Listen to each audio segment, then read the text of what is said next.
Hello everyone, this is Stjepan and welcome to Hanging Pawns. In today's video I'm going to go over the basics of the Ruy Lopez or the Spanish game, which is one of the strongest weapons you could add to your opening repertoire. And while most other openings come and go, drop in popularity and then make a comeback when a novelty is discovered, the Ruy Lopez or the Spanish game is the best and most solid choice for E4 players from beginner to super GM level, and that will never change because the idea of the opening follows the best opening rules and principles, and it just can't grow old. I'm going to go over the main variations briefly in this video, but each one will be covered in detail in an individual video. The opening starts after e4 by white, challenging the center and attacking the f5 and the d5 squares. Black replies with e5, stopping white's main plan, which is to push his queen's pawn from d2 to d4, which would create a formidable center and give white an advantage. And white now replies with second move knight to f3, which is challenging the e5 pawn, attacking the e5 pawn, and supporting d4 once again, so simply continuing to push his idea of creating a strong center. And black once again has to stop that with the most logical move, knight to c6, once again stopping the d4 push and defending the e5 pawn. And white now puts more pressure on both squares indirectly. By challenging the c6 knight, he plays bishop to b5. And this is now the Ruy Lopez. This move is attacking the defender of e5 and d4, so indirectly forcing the d4 push and the capture of e5. And this is the starting position now of the opening. All the moves make perfect sense, but it's important to understand what the idea behind each move is in order to be able to follow the variations. From this move on, the opening branches out into three main variations, the main lines which lead either to the closed or the open Ruy Lopez, the Berlin defense, which starts after knight to f6, and the exchange variation. And black is the one who chooses now, and he has two main moves here. The first one is a6, and by far the most common one. This move is challenging the b5 bishop immediately, and the bishop only has two options in this position. Retreating back to either c4, d3 or e2 would be a waste of tempo, because white wouldn't keep the pressure on the c6 knight. So the most common idea is to go back to a4, which is still putting pressure on the c6 knight, and that's the starting position of most lines in the Ruy Lopez. And another way white could react to a6 is by simply taking on a6 without retreating, so bishop takes c6, and this is the easiest variation to learn, I would say. This is the exchange variation of the Ruy Lopez. And in this position, white is simply saying, okay, I'm going to put pressure on e5 by removing the defender, simply removing the defender. And after d takes c6, one common idea of this opening now is that white is counting on his pawn majority on the king side, which is far superior to black's pawn majority on the queen side. And that's it. He just has 4 to 4 on the king side, as opposed to black's 4 to let's say 3 to 4 on the queen side, and black will be unable to force his pawns forward, and white will be able to perhaps even create a passed pawn after some central pawns get exchanged. And this means that in any endgame, white will have an advantage. Despite the same number of pawns, white has a better pawn structure. And in this position, of course, white can't take the e5 pawn, which perhaps you might have thought after he took the knight on c6. If he takes, then black is able to simply respond with queen to d4, and this is one of the most common opening traps in the Ruy Lopez. And after the knight retreats, queen simply takes, and black will have equal material with a better position. After this exchange happens, white has forfeited castling rights, and black stands a little bit better. But after d takes c6, the position is still very complex. There is a lot of lines in the exchange Ruy Lopez, and I will be covering them in a separate video. But this is the second way to react. So after a6, white either takes the knight or plays bishop to a4. And bishop to a4 is the most common move. And after this, black has a few ways to continue playing, but by far the most common one, and how 99% of games are played, are with black continuing with knight to f6, simply putting pressure on e4. White castles, the pawn on e4 still can't be taken because white will be able to play rook to e1 and pressurize both the e4 knight and the e5 pawn. So black continues with bishop to e7, and after rook to e1, this is the closed Ruy Lopez. And once again, 99% of games continue with b5, bishop retreating to b3, castles, c3 and d6. And this position now is I would say, the starting position of the closed Ruy Lopez, and this position can be seen in probably 20% of top Grandmaster games which start with d4, e5.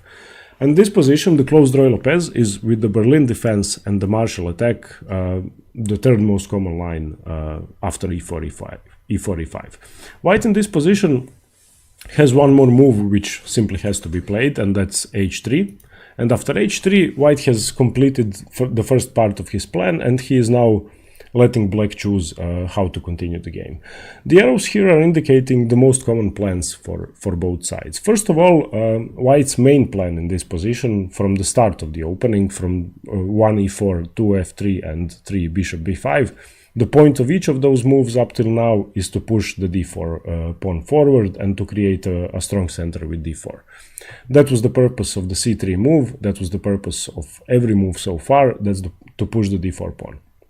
Black is in a way trying to stop that, but he also has plans of his own. And the second plan by White is to transfer the undeveloped b1 knight to the g3 square. And this is one of the most common maneuvers in chess, and almost every closed Ruy Lopez game sees that maneuver. So the point is to transfer the knight to d7, to f1, and then to g3, and from this point on, White is able to start an attack. And Black, on the other hand, has a few plans of his own. Firstly, he might try to get the knight out of the way for the f-pawn to move, which is Black's pawn break in the position. Another idea is to push the c-pawn, but for that to happen, the c6 knight has to move. It will either go to a5, to b8, or perhaps even waste a few more moves to move and to let Black be able to play c5 or c6 in some positions. And Black is also attempting to play d5 in some positions and to break in the center himself. But from this position, the black side has to choose how to continue. And there are two main variations from this position. The first one is knight to b8, which is the Breyer variation of the closed Ruy Lopez. And the point of this variation is that Black is trying to remaneuver his knight to a much more useful square, which is d7. And from d7, it's making room for the c-pawn to move and to break in the center. And it's also defending the e5 pawn, which is making the main push for Black d5 a real possibility now. And from this position, White is able to continue in several ways, Black as well, and I will cover the variation in a separate video too. After h3, the second most common variation Black could go for is the Chigorin variation, which starts with knight to a5. The point of knight to a5 is that Black is gaining a tempo on the b3 bishop, which has to retreat to c2, which is why c3 was placed in the first place, along with pushing the d4 pawn. The point is to give a retreat square for the bishop. And after the bishop retreats in this position, Black plays c5, and that's the point. That he got to play c5 with tempo, and he got to remaneuver his knight back into the game with tempo. And I will just give a nothing move to White just to show the point of that. Black is now able to put the knight back into the center to c6, and if you notice, the pawn is no longer on c7, it's now on c5, and Black has definitely gotten something out of the position, and he made the White bishop retreat as well. So these are the two main continuations from the closed Ruy Lopez. But this is the position you have to remember, because many games, and almost all the games in the closed Ruy Lopez will look like this. And if you were watching the candidates tournament we just finished 2 days ago, there were, I think, 7 or 8 games which started in this position, and the players just get to this point playing a tempo, wasting absolutely no time, and then they start thinking.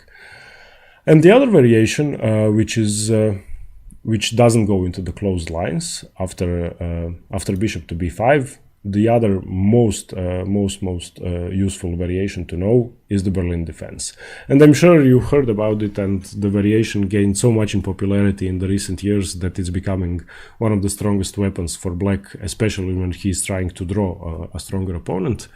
And the variation is so well analyzed and so well known that it's very hard to surprise your opponent even at lower levels. And you absolutely have to know it if you play e4 or if you play e5 in response to e4, because if you don't know the theory, the chances are that you are just going to lose. The variation of the Berlin defense doesn't start with a6, which is the most common move in the Ruy Lopez, but black plays knight to f6 instead, and this is now the Berlin defense. Once again, this variation has a few lines white and black could choose, and I will show them in a separate video when I will do the detailed analysis of the Berlin defense. But the most common line, which is called the so-called Berlin endgame, goes like this. White castles in this position, knight takes e4, d4, knight to d6, attacking the bishop, bishop takes on c6, d takes e5, chasing the knight away, and after the knight goes to f5, the queens get exchanged, and this is the starting position of the Berlin defense. And this position was introduced to high-level chess by Vladimir Kramnik in his 2000 World Championship match against Garry Kasparov, in which he actually managed to defeat Garry Kasparov using the Berlin as a surprise weapon. And after the match, when Kramnik won, people just realized that if Kasparov can lose to this, then it must be really strong, despite looking kind of weird for black, and it seems that white has a big advantage. But the point of this position is, even though black has forfeited castling rights, he has the bishop pair, and he has the possibility of creating a stronger attack in the middle game, and if he manages to get something from the initiative he is able to create, he will be better. In exchange for that, white has a much better pawn structure and of course castling rights. So the point of the position, and there were games recently, for example, Maxime Verchier-Legrave played a game with 20 or 30 moves of theory, in which every move is analyzed to perfection, and the point is that white is trying to create a passed pawn on the king side, and all of these pawns are free to move, and he has a 4-3 pawn majority on the king side, so white realistically is able to create a passed pawn, while black, on the other hand, has a pawn majority on the queen side, but if you notice, the c pawns are doubled, so there isn't really a chance of him creating a passed pawn. So, in theory, any piece exchange favors white, because the less pieces on the board, the pawns become more important. So, if you imagine all the pieces being off the board, white would be clearly winning, because he would be able to create a passed pawn, and therefore, black has to create something with his bishop pair, and he has to gain some initiative before exchanges happen. And now the opening is so well analyzed, and there are so many lines that I can't even begin explaining them now. I will go into much more detail in a separate video on the Berlin. Okay, I would like to go over a few more variations of the Ruy Lopez which are worth knowing. In the main position, after bishop to a4, bishop retreating, so going for the closed Ruy Lopez line, knight to f6, castles. Instead of bishop to e7 going for the closed Ruy Lopez, black is able to play two more variations which are really strong and are much more offensive to white than the closed lines. The first one is the Archangel variation, which starts with b5, immediately pushing the white bishop away to b3, and black now develops with bishop to b7. And this position is trying to catch white off guard, one could say, and to gain quick development for black. And if you notice, the black king is still in the center, the bishop from f8 hasn't moved yet, but black is creating a lot of pressure on the e4 pawn with the bishop on b7, and he's starting to create an attack early on, as opposed to getting into the closed lines, which after this position look a bit more passive for black, and they are actually giving white a free hand in the center and letting him push the d4 pawn in exchange for something else for black. After castles, so the Archangel variation is b5, another variation black could go for is knight takes e4, and this is the so-called open Ruy Lopez. And same as the Archangel variation, the open Ruy Lopez gives a lot more attacking chances for black, but it also means that white is able to attack much sooner because the black king is still in the center. One more very important variation after castles, now black is going for bishop to e7, the main closed Ruy Lopez lines, rook to e1, b5, bishop to b3 castles, and c3. From this position, black doesn't have to play d6, which is going for the Breyer, the Chigorin, the Karpov variation, and so on. Black is able to play a much more aggressive move, d5, striking in the center immediately, and this is called the Marshall attack. And in the recent years, this has become the most aggressive weapon black has against the Ruy Lopez. But sadly, it's been considered the drawing weapon, as some lines are analyzed up to 30 or 40 moves deep, and they have been calculated up to a forced draw. But however, the position creates a lot of imbalances and gives attacking chances to both sides. And the point of the variation is that black is sacrificing a pawn for the initiative. The main line, and the only line that's played after d5, is e takes d5, knight takes d5, and now white is able to go a pawn up and take a central pawn by knight takes c5, knight takes c5, and rook takes c5. And in this position, if you notice, white has 7 pawns, black has 6 pawns, but the attacking chances for black are much better, and black is able to create a lot of initiative in just a few moves. He has to defend the knight first with c6, d4, and now bishop to d6. And in this position, you can see what black sacrificed the pawn for.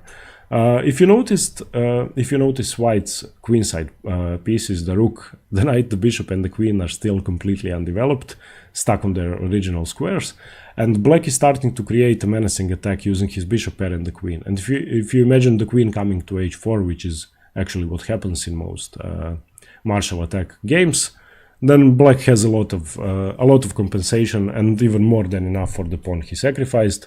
And in most games, white is actually forced to give material back just to be able to survive. But as I said, the variation is so well analyzed that now, on top level, it usually ends in a draw. Okay, so just to recap, the Ruy Lopez after bishop to b5 is one of the most common openings in chess, and it's actually the most solid opening, and it's considered that you can't become a good player unless you know it perfectly. And that's partly true, because in the Ruy Lopez, the better player wins. That's the common rule, and there isn't any surprises, there is no attacking gambits, there is no sacrifices. It's just that you have to know how to play positional chess. You have to know how to remaneuver your pieces. You have to know how. You have to understand squares, weakness of squares. You have to understand outposts. And only a player who is well versed in chess principles and opening principles is able to understand the Ruy Lopez. That's why studying this opening will develop each part of your chess skill, and I think it's absolutely essential. All the variations which I have shown now, the Berlin defense, the exchange variation, the variations of the closed and the open Ruy Lopez, will be covered in a separate video, one video for each, and I will go into a lot more detail on each variation with sample games and much more information on each one. Okay everyone, I hope you liked this video on the chess opening Ruy Lopez or the Spanish game, and see you soon with more chess videos. Goodbye, cheers! Hello everyone, Stjepan here. In this video we are going to go over the Chigorin variation of the closed Ruy Lopez, which is one of the most popular ways for black to fight for an advantage and to equalize against the Spanish opening or the Ruy Lopez, and one of the most aggressive ways for black to play. And usually white will be a tiny bit better in those positions and have a slight edge in the center and squeeze black, but black has a lot of chances to equalize and to stand well in the position. The Chigorin variation occurs after the closed Ruy Lopez, so e4, e5, knight to f3, knight to c6, and bishop to b5. This is now the Spanish game or the Ruy Lopez, and I'm not going to go into too much detail on the basics of the opening. I did a separate video on that subject, so if you're interested, I will put the link in the description below. And today we are only going to focus on the Chigorin. So now a6 by black, bishop to a4, knight to f6, castles, bishop e7, rook e1, b5, bishop to b3, and in this position, of course, black goes for d6. The other move would be castling, which would perhaps lead to the Marshall attack, but that's another subject once again. So d6, c3 by white, preparing d4, preparing to put the bishop back on c2. Once again, if you lack knowledge in the basic theory of this line of the closed Ruy Lopez, I would recommend you watch the video on the basics first before continuing on the Chigorin defense. Now castles, h3, this move is important because black has to prevent the bishop from pinning the knight, which is indirectly defending d4. And now from this position on move 9, there are a lot of variations which branch out of the closed Ruy Lopez, and one of them is the Chigorin, which we are going to cover today, which is knight to a5 by black. And this is one of the most aggressive ways for black to play. The other variations which can occur in the game, which are very popular and good for black, are the Breyer, which I've covered in a separate video as well. You can find the link in the description below. The Breyer, this is another variation. Black could go for bishop to b7, which is the floor system, and there's another line with knight to d7, which is the Keres variation, and there are a few more lines, but the Breyer with knight to b8 and the Chigorin with knight to a5 are the most important and the best lines for black. And the basic idea that black is trying to achieve with this move, first of all, to chase the bishop away. That's white's next move in 100% of games anyway. So bishop to c2, chasing the bishop away. The idea is to get a stronger center by playing c5 and then in some positions retreating the knight back to c6 after the pawn has moved. So black is fighting for the center as well, and the only weakness he will usually have is the d5 square in his position, but black will stand well. So the knight, even though it might seem misplaced on the rim of the board, it's not, because it's done its job and it chased the bishop away from the long diagonal and from the most active square, attacking the weakest point of black's position, the f7 square. So after bishop to c2, black plays c5, that's the main idea, as I said, and then returning the knight back to c6 after a few moves. And after c5, white will play d4, the main move, fighting for the center. This move was prepared by basically all of white's moves with c3, knight to f3, rook to e1, the queen is perfectly placed anyway. So white's main idea in many Spanish positions is to push d4, and now it can be achieved. Black usually replies with queen to c7, activating the queen, supporting d6 and c5. White will usually continue with knight b to d2, and this is now just the main line. I will cover a few side lines as well. And the point of white's position now is that he will usually try to maneuver this knight from f1 to g3 and to f5, which is a very common Ruy Lopez knight maneuver. This bishop will usually end up on e3, on this diagonal. The rooks are good here. The other rook will most probably come to c1, fighting for the c file, and that's white's plan. And black will usually play rook to e8, bishop to f1, just getting to f8, getting the bishop out of the way. The light square bishop will go to b7, the knight will come back to c6, and the rooks will come to c8 and to e8, as I already said. So this is the basic plan. And after knight to b2, black plays c takes d4, opening up the position, resolving the central tension. C takes d4, knight to c6, now finally returning the knight to its proper square, and knight to b3. And knight to b3 is the most common move, because even though it might look tempting, d5 isn't that good for white. After d5, black simply plays knight to b4, and after bishop to b1, the bishop was attacked twice, it has to retreat, and it might seem that black's knight is stranded and it might fall after a move such as a3, but black simply plays a5. And now, if the knight is attacked, then simply knight to a6, and now black has the c5 square.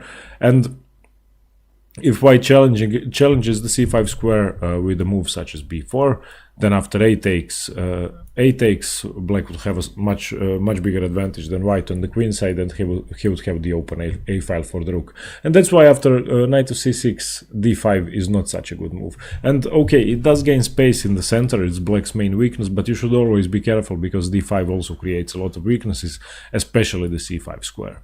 So be careful about playing d5. And the main move is knight to b3, and knight to b3 is first of all defending the d4 square.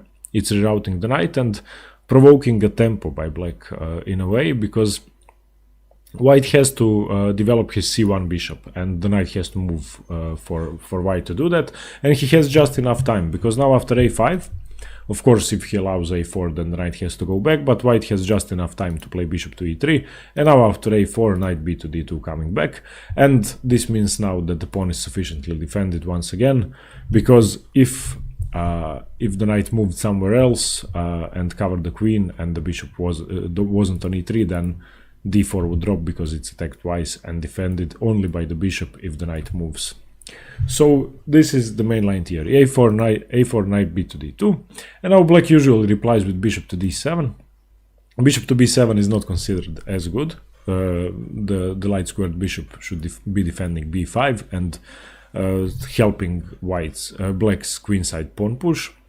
Now rook to c1 by white, queen to b7. This is just the main line I'm covering, and this is basically the starting position of the Chigorin, and there are still over 700 games from this position, and that's Grandmaster games, and in general, I don't know, there's probably 10,000 games from here. This is very well known theory.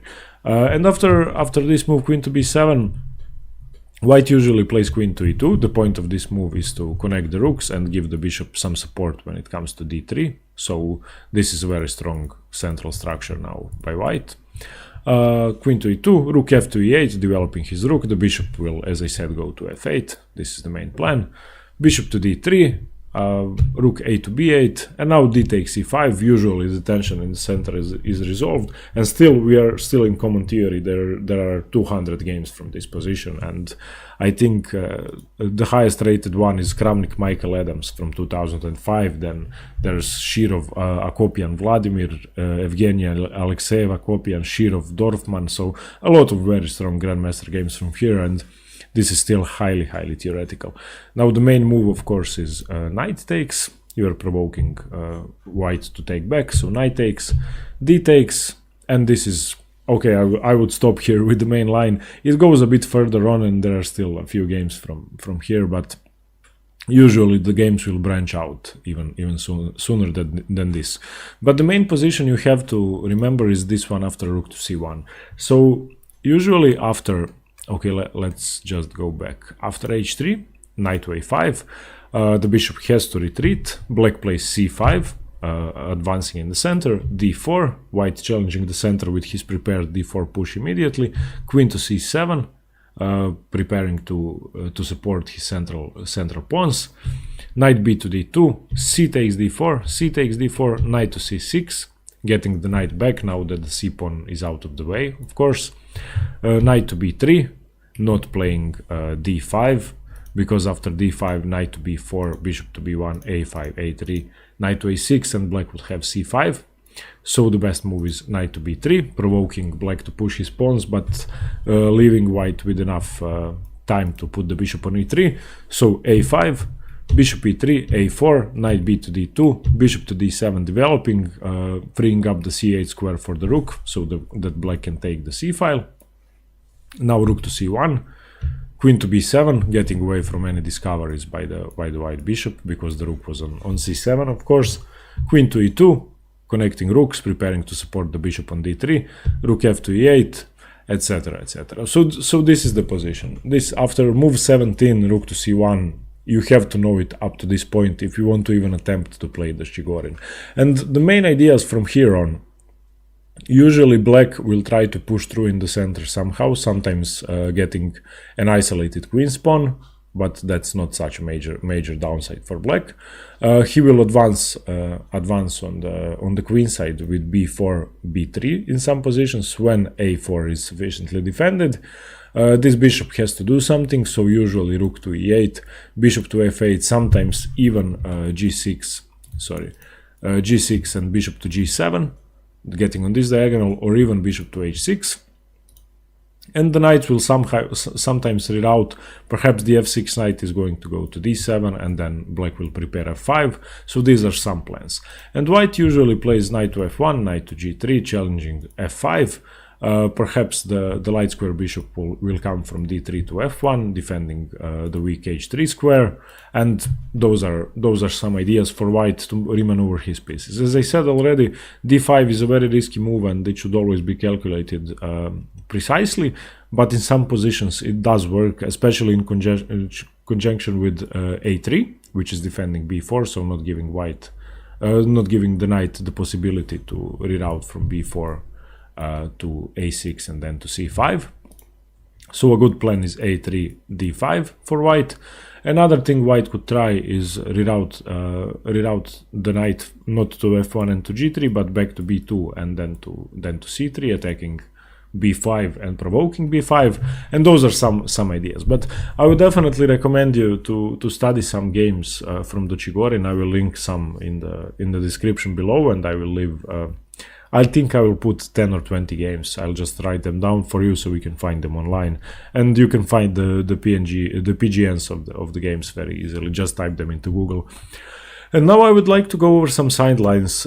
Firstly, after knight to a5 and bishop to c2, there is one other move that black could play instead of c5, which is by far the most common, but there is a sideline that black could play which can be dangerous if you don't know it. Black could play d5, which might seem weird, but it's actually very aggressive, and white always responds with d4. You have to challenge the center, and now there is only one correct way for black to continue playing, and that's d takes e4. And after d takes e4, white plays knight takes c5, c5, bishop to e3, bishop to b7, knight to d2, and you can see that Black has a lot of activity. He got a very active bishop on b7. He will get the knight back into the game, and the knight is actually not misplaced on a5 in this position. He will quickly get to play bishop to d6, and this position resembles the martial attack a bit, and black has a lot of activity.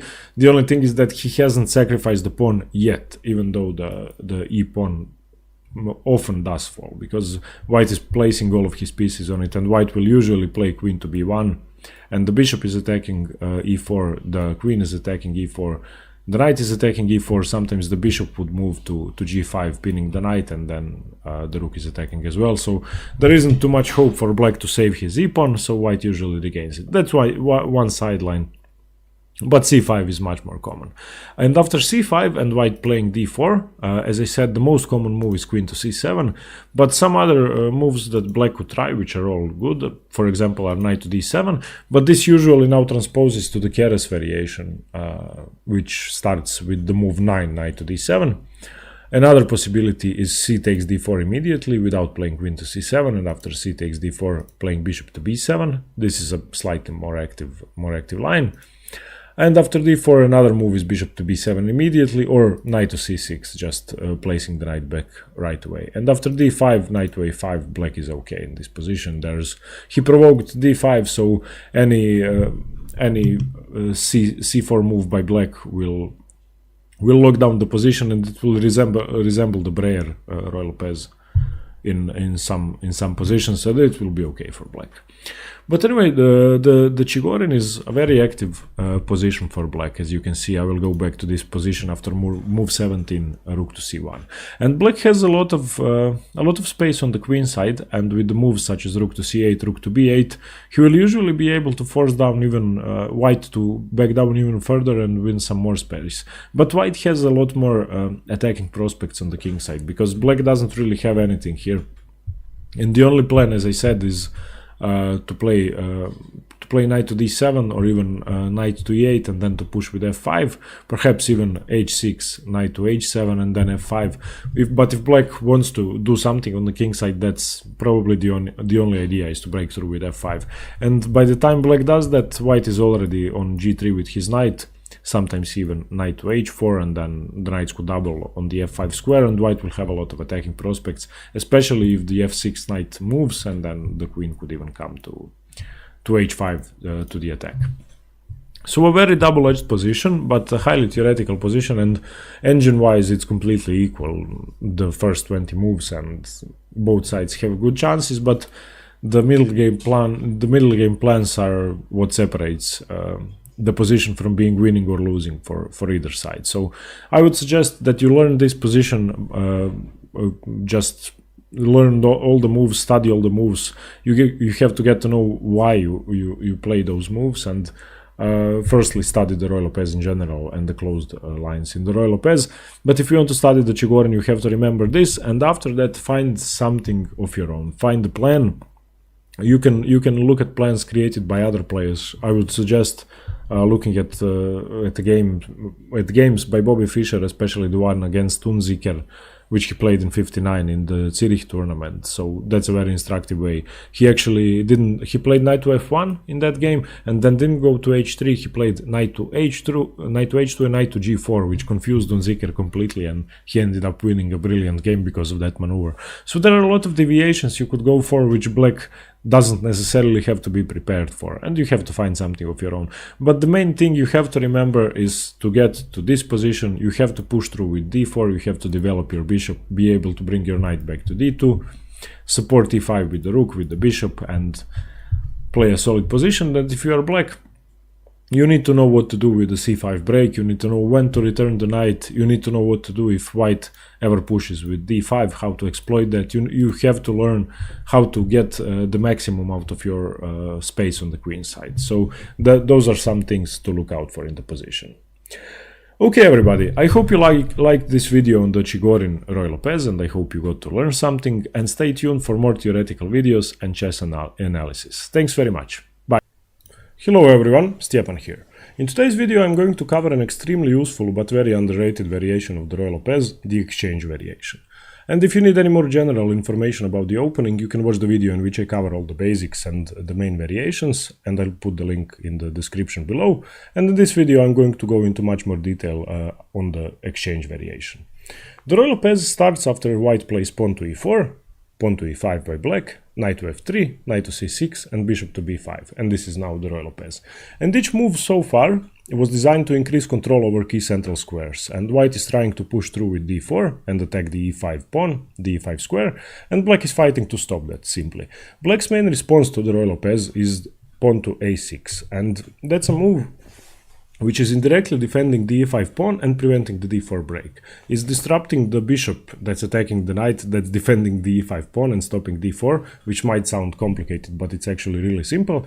And the opening moves of the Ruy Lopez make perfect sense when it comes to central control and central pawn breaks. So each side is trying to get as much as possible from the central position out of the opening. And the exchange variation is the simplest approach white can take in resolving the issue which occurred.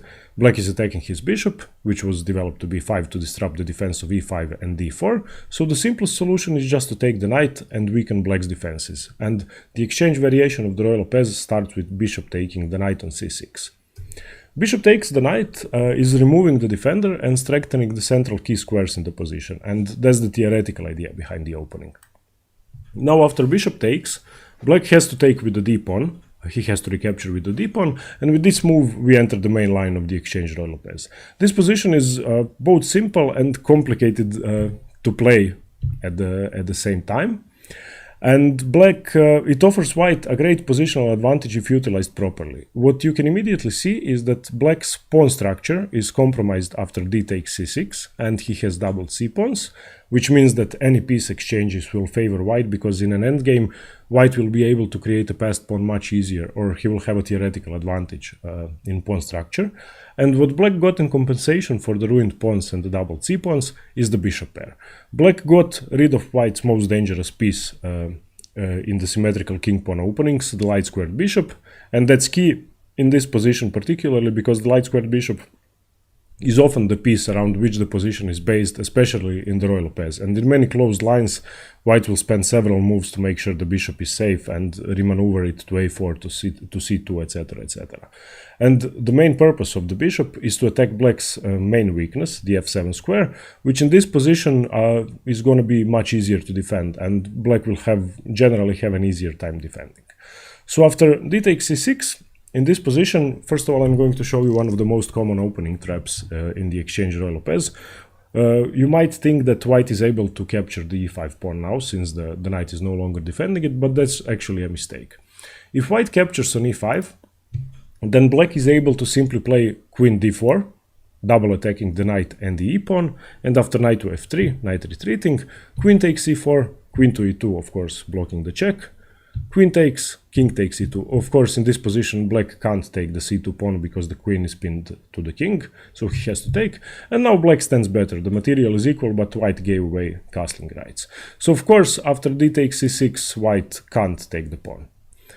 The most common continuation for white, and what's played in perhaps more than 90% of games, if not more, is castling by white. And this is the main position. Now this is the main line. Let me just cover quickly. After bishop takes c6, of course, black should be taking with the d pawn. If he takes with the b pawn, then once again, you might think that white can capture the e5 pawn now, but once again, black will have a slight advantage, because if knight takes e5 in this position, then black can play queen to g5, and after knight to f3 defending, queen takes g2, rook to g1, queen h3. It's a bit better for white than the previous continuation, but generally black stands okay.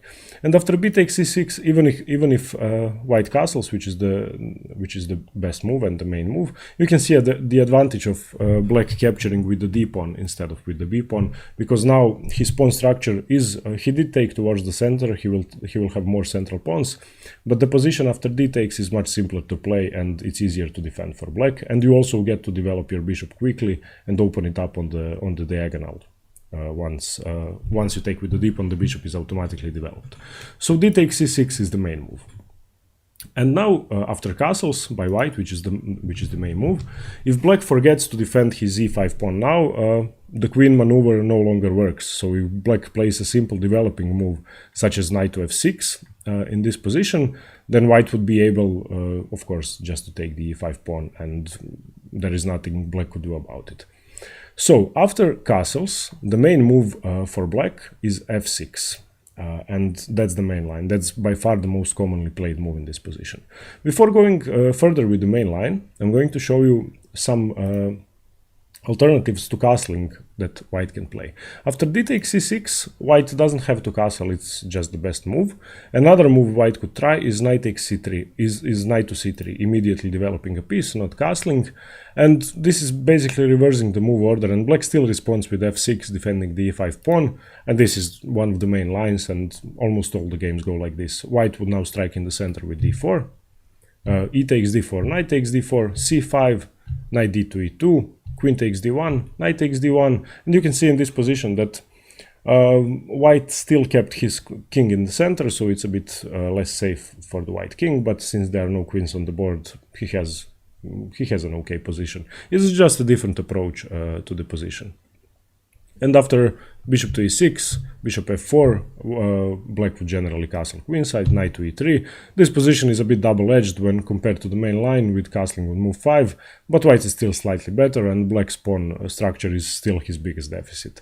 So let's say knight to e7, developing, rook to d1, rook takes, king takes, g5, bishop to g3, f5, which, okay, black has compensation, black has a bit more aggressive position, but that's because white didn't castle.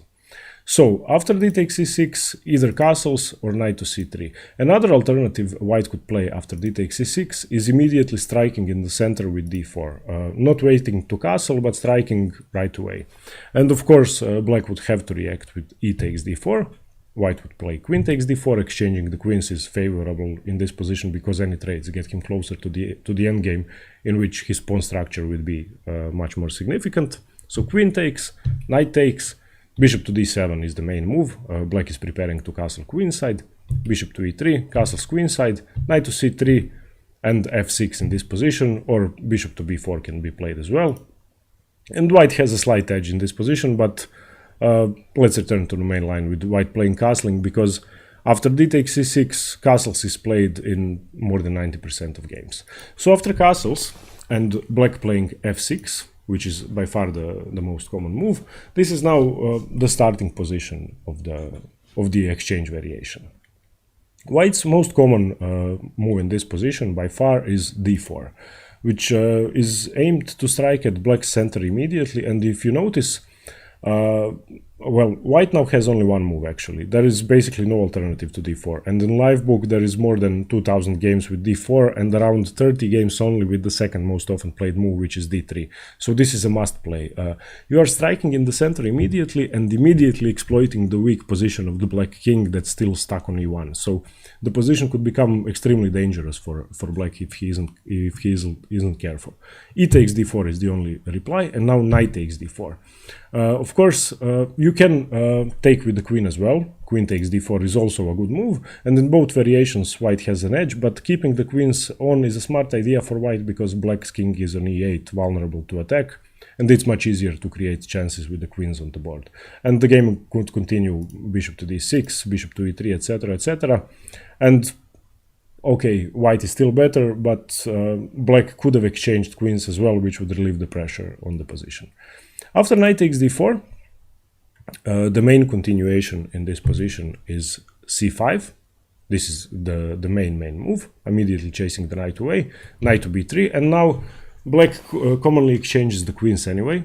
So queen takes d1, rook takes d1, bishop to g4, attacking the rook, and f3. And this position is, this is what you commonly get out of the exchange variation. And if you look at the position, if you count the strengths and the weaknesses, you can notice first of all that white's queen side is undeveloped. So he has 4 undeveloped pieces. Okay, the rook on d1 is developed, but it's not doing that much. And black has a ruined pawn structure in this position, and the c pawns will give a big advantage to white as the pieces get exchanged. The point of the f3 move was to disrupt the bishop and take away squares from the light squared bishop. And same as in many paired positions and positions in which the queens get exchanged, such as the Berlin defense, you are aiming to disrupt your opponent's pieces from moving freely. And the side that can control more squares in the center will generally be better here. King safety isn't such an issue in this position because both kings are pretty safe.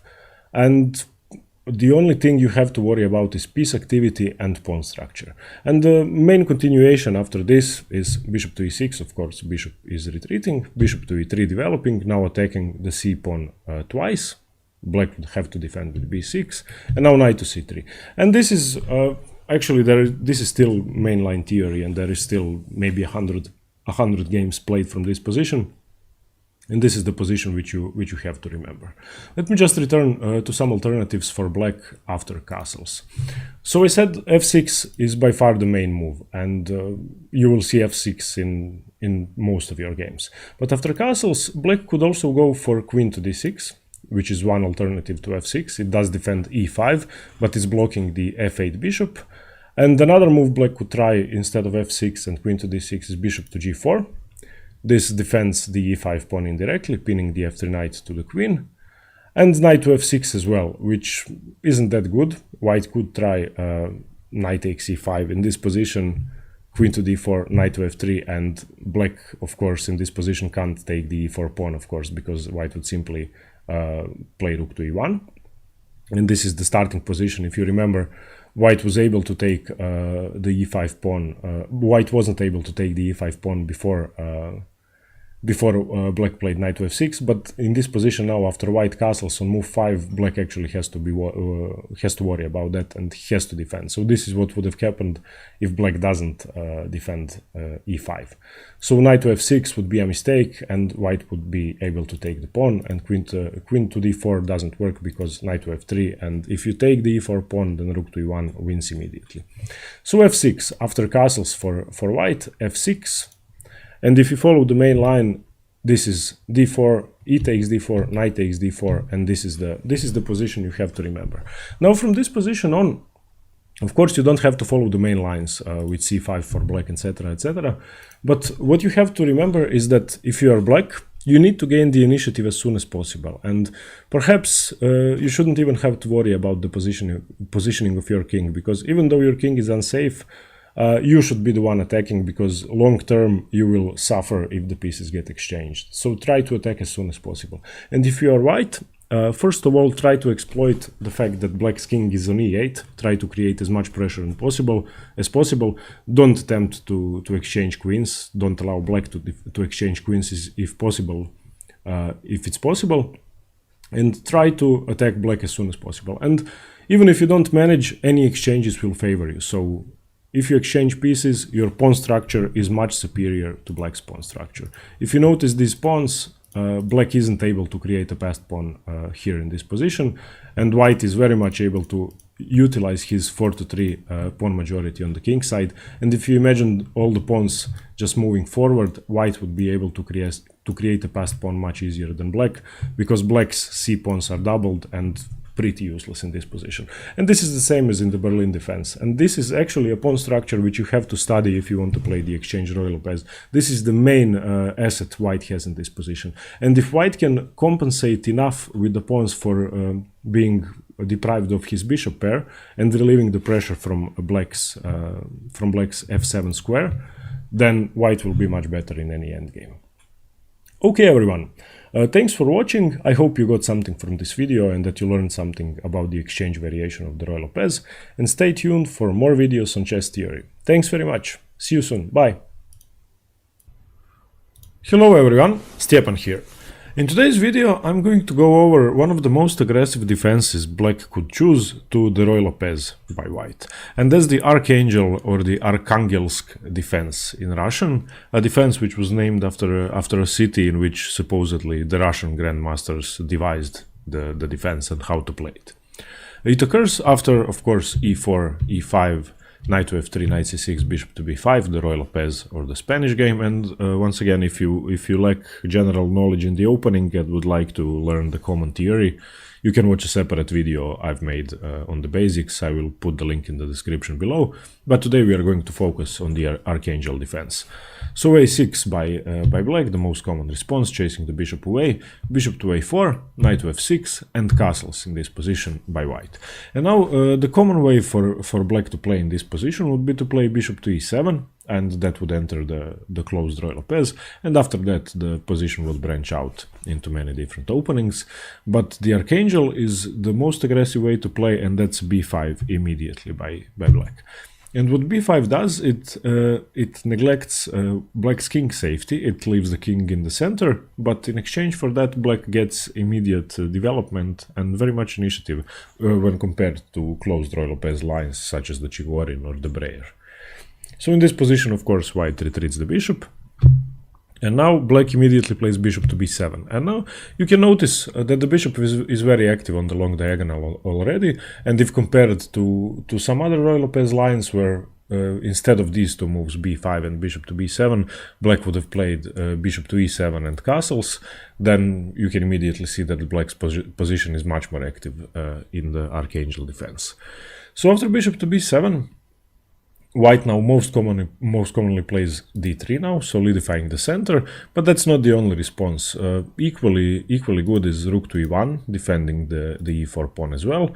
But the e4 pawn doesn't really have to be defended. This is just, d3 is just the easiest way to open up the position, to open up the bishop, to develop, give two squares to the knight on b1 and to just solidify e4. But if white, let's say after bishop to b7 doesn't defend e4 and he just plays h3, I'll give him a nothing move, then it's not as advisable for black to take on e4 anyway. If he takes here with knight takes e4, then rook to e1 by white, the knight would have to retreat, and now both the e5 pawn and the knight are attacked because the rook is staring at the king too.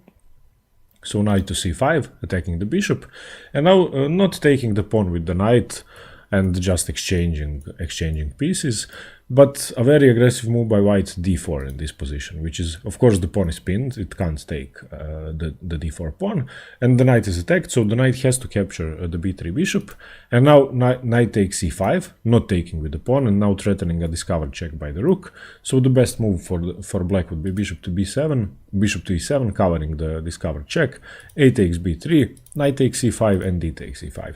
And this position is supposed to be slightly favorable for white, but I must say I prefer black's bishop pair in this position. I think the bishop pair is extremely strong, and especially if you picture this bishop coming to the a7 g1 diagonal, then black would have a really strong attack. But white has compensation because he has the open a file, he has a bit more active queen and rook in the center, and his king is safer, but the position is equal. So after bishop to b7, white has four moves: d3, rook to e1, or some other developing moves. I just gave h3 as a stupid nothing move, but he could play knight to c3, a4, etc, etc. After d3, black will most commonly reply with bishop to e7, now starting to develop his pieces. And the most common reply for white would be knight to c3 developing further on. Instead of bishop to e7, in this position after d3, black would go for a much more aggressive try, which I mentioned earlier, bishop to c5. And that's immediately just developing the bishops on the strong diagonals, and this is, I would say, the best way for black to fight in the Ruy Lopez. This is, in general, when you consider every variation of the Ruy Lopez, I think this variation of the Archangel is a great way for black to fight for a win. And in this position, white would almost always continue with knight to c3. He has to develop his queen side. Black would castle, and now a4 by white would be the most aggressive way. And now we are following several high-level games. I'll mention them a little bit afterwards. So knight to a5 in this position. Of course, black would also go for b4, but knight to a5 is a bit more precise. A takes b5, knight takes b3, c takes b3, and a takes b5. And in this position, there is still perhaps 70 games, and the highest rated ones is the one between Garry Kasparov and Vladimir Kramnik from their 2000 World Championship match. That was a draw. There is also a game from '98 in which Garry Kasparov drew Alexei Shirov. There is a draw between Anand and Shirov from '98 as well, between Topalov and Shirov. So you can see that the top players in the world prefer these variations, this variation sometime in the late 90s. And it's still actually very popular, but it was replaced by the Berlin defense after Kramnik invented it in their World Championship match against Kasparov. So the Berlin actually took over from a lot of minor variations such as the Archangel, which is a shame because the Archangel is a much more fighting defense, and you can see that the position is much more active than in the Berlin endgame in which the queens get exchanged off. But let's get back to the theory. So after d3, bishop to e7 or bishop to c5. And bishop to c5 is much more aggressive, but bishop to e7 is the common move to play. And white now plays knight to c3 developing, black castles, and bishop to d2. And this is the position after black castling. This is the starting position of the Archangel variation, which you will most commonly get in all of your games. And the important thing to see is that black was actually developing his pieces instead of castling and getting his king safe, just to gain some more initiative. And his position is active. He actually can push b4 in this position. He can push further on after b4 with a5, a4. So black has a great position and great attacking prospects. And you can check out the video on the Breyer variation of the closed Ruy Lopez. I'll also leave a link in the description. You will see the difference between the attacking chances for black, because the Breyer is much more passive and it's a maneuvering positional approach, while the Archangel variation is a very aggressive way to fight against the Spanish for white. So after black castling, white has 4 or 5 different plans in this position. I will show you the sidelines first. The first sideline is h3, which is preventing the knight from coming to g4 and reducing the scope of black's pieces. But most importantly, it's preparing to play in some positions bishop to d3, bishop to e3, knight to h2, and then to push with f4 and open up the king side. Because if you can see, white is actually able to close down the queen side with playing a3 and bishop to a2 and just not giving black almost any counterplay. And if he can manage to push with f4, he would be better. So that's the point of h3. And after castles, another move is rook to e1, which is a fairly simple move, preparing the push d4, and the e4 pawn would be sufficiently defended because the bishop is now indirectly attacking e4 as well, so it has to be protected. So that's rook to e1. And after castles, one of the most aggressive moves is knight to d5, which is aiming immediately to exchange the knights, and in some positions even after knight takes, to retake with the pawn, because then the c6 knight would have to move, and after a move such as c4 and after black takes, white takes, he would have a strong outpost for all of his pieces and the passed pawn in the center almost if black makes a mistake. So this is an aggressive continuation, not the most precise. The most common move is bishop to d2 after black castling, because that's a simple developing move. By the way, if you develop the bishop to e3, then knight to g4 could cause some problems, so h3 is advisable if you want to play bishop to e3. But the bishop is much more active on d2 anyway, because if you imagine this knight moving, then the knight coming to a5 to attack the bishop would open up the diagonal from d2 to a5 and attack the knight. So bishop to d2 has its advantages, despite being seemingly less active. And after castles, so bishop to d2 would be the most common reply, the safest reply, trying to develop your pieces, but the most active one, if white wants to go for a win, would be a4. In this position, immediately crashing through on the queen side, and using the fact that black played b5, and b5 is a weakening move in the Ruy Lopez, and the point is that white is able to open up the a file at his own leisure with a4, and there is not much black can do. The only reply black has, which keeps the position equal, is to just push b4, and that's the best move, because the knight is still on c3. And if you remember positions from the closed Ruy Lopez, from the Breyer, Chigorin, etc., then the knight would usually be maneuvered from b1 to d2, and then to f1, and then to g3, so it wouldn't be on c3. And in this position, black can use the fact that he can gain a tempo on the knight, which is still stuck on c3, so plays b4. And after b4, of course, the knight has to move. Retreating would be absurd. Okay, going to e2 and to g3 would give white some attacking prospects, because the knight could aim at the f5 square, and especially because the bishop is now not on c8, so it's not controlling f5. But a much more active plan is to just transfer the knight to the central square d5. So knight to d5, and in this position, black wouldn't be bothered capturing. He would just play knight to a5, attacking the most important piece in white's position, bishop on b3, and now knight takes e7, getting rid of black's bishop pair. Queen takes e7, he was in check, so he had to capture that. Bishop to a2, saving the bishop, and now d5. And this would be the most aggressive continuation for black, and you can see that actually both sides have prospects. I would say that the most important piece in white's position is the bishop on a2 now, which is striking through to the f7 square, the weakest f7 square around the king. And after that, white could even increase the pressure with knight to g5, which is also attacking f7, etc., etc. So white has attacking chances. And he also has a very active queen and bishop, which are looking at these diagonals, so white has a great position. Black, on the other hand, has a very strong knight on a5, even though it's on the rim. It's doing a lot more than it seems, and black is actually threatening to push c5 and break through completely and gain a massive advantage in the center. Another thing is that black never really wants to push with d4 in this position, because then the bishop on b7 would be completely blocked and just dead. So black has a plan of advancing his c-pawn, breaking through on the queen side, centralizing his rooks, and pushing through white's position. And after castles, this is the position you really have to study, and this is where the most of the games branch out from. This is basically the starting theoretical position of the archangel. So just decide, if you are white, what are you trying to do, and if you are black, decide the plan of attack and decide how are you going to push through in the center or on the queen side. Hello everyone, this is Stjepan. In this video I'm going to cover the Breyer variation of the closed Ruy Lopez. The variation got its name after Gyula Breyer, who was a Hungarian chess prodigy from the beginning of the 20th century. He was a part of the modern school of chess, and he actually contributed a lot to opening theory, and there is a few variations named after him, but this is the most important one. He died young in his late 20s, I think, and it's too bad, because he could have definitely made a much greater impact on chess theory had he managed to live longer.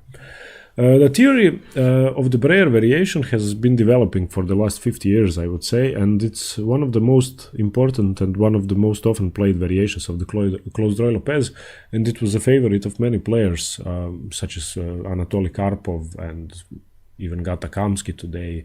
Magnus Carlsen is playing the variation, Bobby Fischer played it, and it's a very solid way for black to fight for control in the symmetrical e4, e5 opening. And it's considered one of the best ways to fight the Ruy Lopez in general. The Ruy Lopez starts after the moves pawn to e4, pawn to e5, All moves are designed to fight for the center for both sides. Knight to f3, increasing the pressure on d4 and d5. Black defends with knight to c6, and bishop to b5, now challenging the knight and indirectly fighting for the center. And all the moves are designed to fight for central control in the most direct way. And the Breyer variation branches out from the closed Ruy Lopez, which starts after pawn to a6, not going for the Berlin or the exchange variation, bishop to a4. The bishop retreats, knight to f6, and in this position white has two options. One is to castle, which is the main continuation and the one that leads to the closed Ruy Lopez, and I would just like to mention another move here in this position, which is d3. And d3 simplifies the opening battle very much and avoids almost all theoretical variations. And the move is not bad. It solidifies the center, opens up the dark squared bishop, and makes white's position much more stable, but theory says that this is slightly less active and that white is relinquishing a part of his opening advantage. It's a move worth considering as a surprise weapon, perhaps if your opponent is preparing for the Breyer or any other highly theoretical line. And the plan is similar for white after d3 instead of castling. He will play c3 eventually, plays the bishop on c2 and fight for the d4 break. But this is just a different approach to achieving the same goal pretty much. But castling in this position is by far the main and the best move. It keeps a lot of white's opening advantage, and with this move we are entering the closed Ruy Lopez, which is the main theoretical line from which all the popular variations such as the Chigorin, the Karpov variation and the Breyer variation, which we are going to cover today, branch out from. And first let me point out one thing in this position. Knight takes e4 is a bad idea for black here, even though the pawn seems to be hanging. If black plays knight takes e4, then white is able to play rook to e1, attacking both the knight and the e5 pawn, and after the knight moves attacking the bishop simply exchanges on c6, removing the defender of e5, and after d takes, knight takes e5, threatening a discovered check on the king, so bishop to e7 and d4. And in this position white has not a winning advantage, but he stands much better. He has much more active pieces, black has compromised his pawn structure, and he is a few tempi down in development.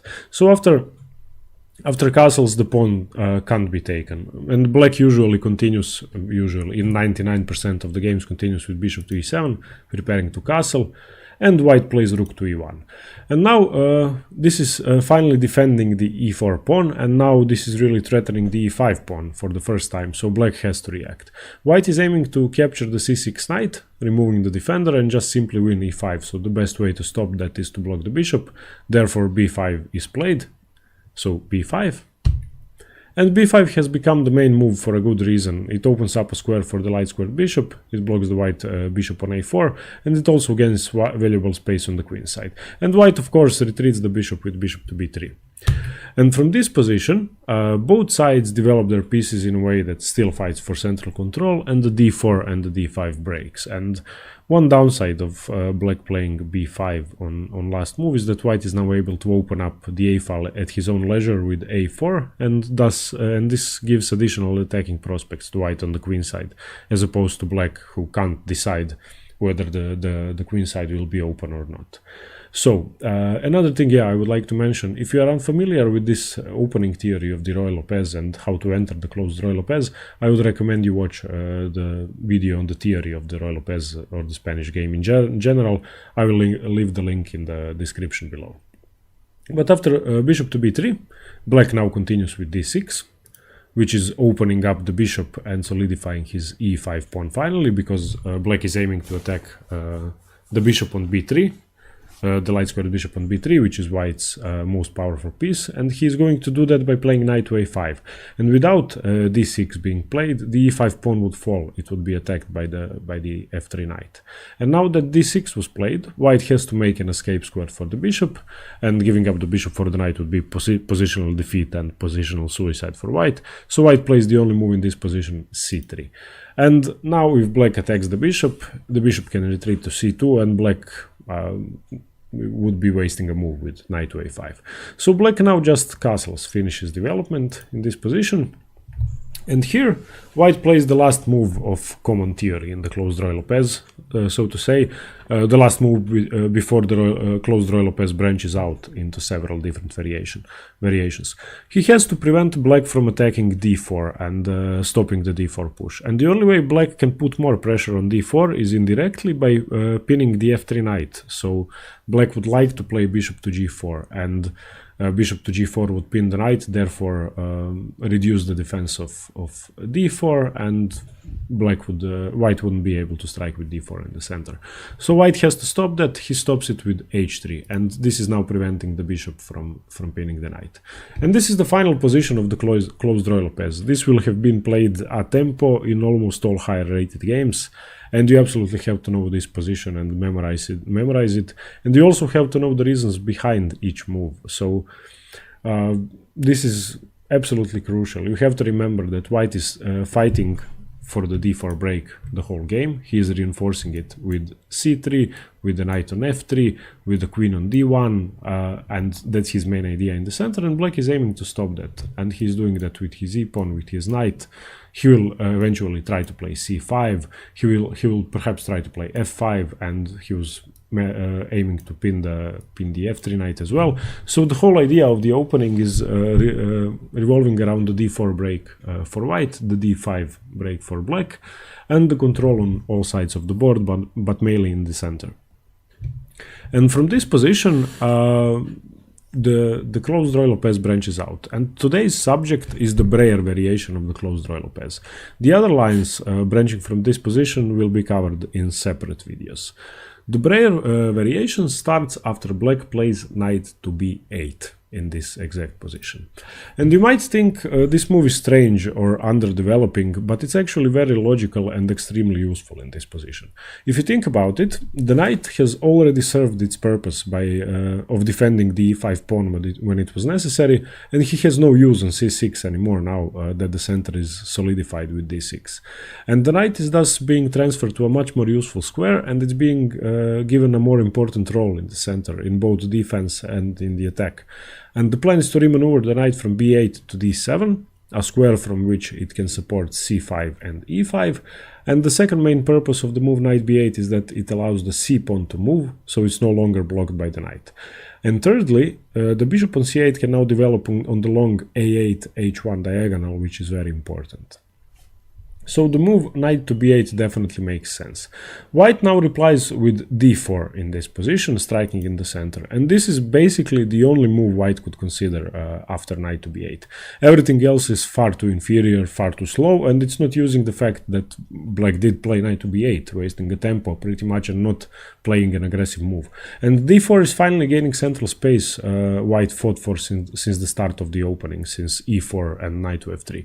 And now he can finally do that because black wasted time to remaneuver his knight. And the second purpose of the move d4 is the knight maneuver, which is thematic for the Ruy Lopez, for the Breyer variation, but for several other lines as well. And since white played c3 to be able to push d4, the b1 knight has only one square, and that's the d2 square. And the plan white has is to attack black's kingside by transferring the knight to g3 and then ideally to f5, or as Ben Feingold would say, knight to f5. So the knight has a very good plan of going to d2, to f1 and to g3, which is very ambitious, but it's actually very much achievable in the Ruy Lopez, and both sides get to achieve their plans without too much confrontation at the start of the opening, because the Ruy Lopez and especially the closed lines are very much maneuvering positions. So in this position, after d4, black continues with knight b to d7. Black continues with his own plan, and he has a developing plan as well. He will get his rook to e8, plays the bishop to f8. The knight is now very good on d7. He will play g6 to activate the bishop. The light squared bishop will develop to b7, and black will eventually strike in the center with c5 now that the pawn is able to move. And that's the beautiful thing about the Breyer variation. Both sides push their own ideas without too much fighting until the maneuvering is done. And this is actually a very good opening to learn how to remaneuver your pieces when you have a lot of time to do that, because unlike in some Sicilian positions, the Scandinavian, or I don't know, the Pan of Caro-Kann, this position actually gives you time to maneuver, and you won't be punished if you make a single mistake. But the side that makes a mistake will suffer later on because of it. And it's crucial to know where your pieces go. So studying the Breyer will definitely help you with knowing where your pieces should be, even in other lines and in other openings. After knight b to d7, white now continues with knight b to d2, starting and continuing his knight maneuver to g3 and to f5. Bishop to b7 by black, developing the bishop, but also now attacking the e4 pawn for the second time, and white now has a great way to defend. He retreats the bishop to c2, defending the pawn. And from here, of course, that was another purpose of c3, that white is now able to defend with bishop to c2, because otherwise he would have to play a strange move such as queen to e2 in some positions, and the pawn is still sufficiently defended, but it could change very fast. Rook to e8 here by black, reinforcing e5, and white just minds his own business and continues to transfer the knight to g3. So knight to f1, bishop to f8, and knight to g3. And white has now achieved his perfect opening setup. Both knights are optimally placed for attack, the bishops are staring at black's kingside, and the queen is ready to jump into h5. And from this position you can see why the Breyer is a potentially great attacking position for white, and why it offers so many attacking prospects, and why the games often turn out to be tactical brilliances. And black now first of all has to stop knight f5, so g6 is a must-play move. He has to play g6, taking away squares from the g3 knight and also giving more scope to the f8 bishop. And white now finished his kingside development, and the theoretical continuation here is to fight for an advantage on the queenside as well.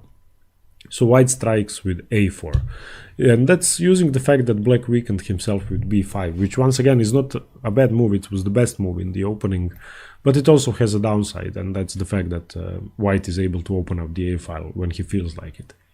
And black is able to strike back in this position with a move he prepared a while ago by entering the Breyer variation and transferring the knight back to b8. He plays c5.